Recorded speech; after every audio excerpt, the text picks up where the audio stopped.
बाट बिहानको सूर्य उकालो चढ्दै चम्किलो नीलो आकाश र तितलीहरू सिम्बा हाँस्दै र शरीरलाई तन्काउँदै साहसिकता समय गर्वसँग भन्छन्।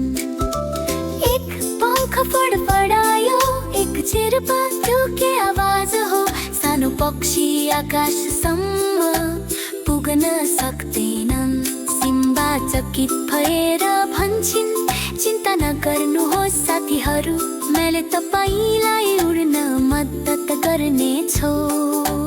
दिन सकिनु भन्दा पहिले मङ्गोको अग्लो रुखको मुनि तीन पिले पक्षी रुँदैछन्। तिनीहरूको घोसला माथिबाट खस्न गयो।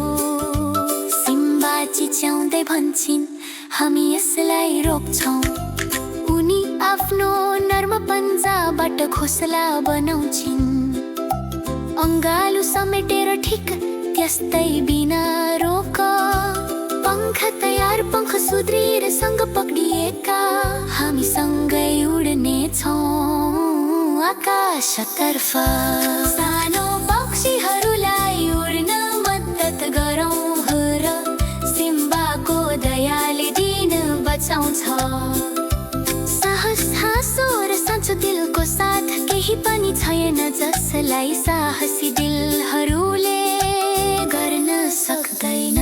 सानो पक्षीहरूलाई उड्न मद्दत गरौँ र उनीहरू पंख मिच्दै माथि माथि सिम्बाको हेरचाह र प्रेमले त्यो उज्यालो बनाउँछ। उनीहरू सुनौलो उज्यालोमा नाच्दै र गुन्दै छन्। एक पक्षी पंख मिच्दै गइरहेको छ, तर तल झर्छ। सिम्बा कुद्दै छ, उनी सबैलाई बचाउँछिन्। फेरि प्रयास गर, उनीहरूलाई सुखी र हर्षका साथ प्रोत्साहित गर्छिन्। उनको अनुहारमा एक कर्म मुस्कान चम्किन्छ।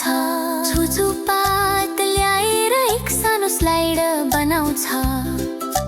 तीको थोरै हर्षका साथ नजिकै झुल्छ।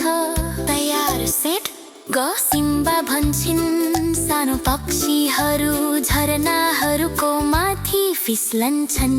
सानो पक्षीहरूलाई उड्न मद्दत गरौँ र सिम्बाको दयाले मार्ग देखाउँछ। साहस आकाशमा चम्किरहेको, सानो पक्षीहरू उड्न थाल्छन्। सानो पक्षीहरूलाई उड्न मद्दत गरौँ र टिमवर्कले जङ्गललाई रमाइलो बनाउँछ। साथीलाई मद्दत गर्न ठुलो र सानो साहसले हामीलाई